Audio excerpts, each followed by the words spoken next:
দেখো, দেখতে পাচ্ছ? দেখো দেখো কি সুন্দর জলে ভিজিয়েছে উটিটাকে জলে ভিজিয়ে নরম করেছে, করে এবার খাচ্ছে।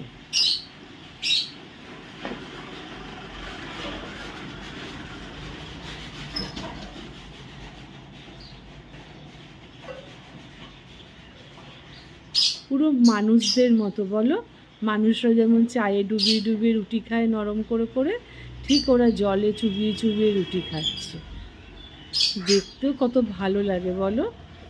এদেরকে যত্ন করা, সেবা করা অনেক ভালো, জানো তো?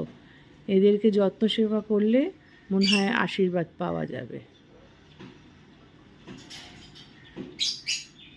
কি যে ভালো লাগে না ওরা যখন খাবার খায়, জল খায়, খুব ভালো লাগে। সকালে উঠে আমি আমার গাছেদের জল দিই, তারপর আমার পাখিদের দিই, তারপর আমার ছেলের অফিসের সেবা করি। ও বেরিয়ে যায়, তারপরে ওর জন্যে সব প্রিপেয়ার করে দিই। তারপরে আমার শুরু হয় তোমাদের মিষ্টি দিদির হেসেলের তোমাদের জন্যের রেসিপি।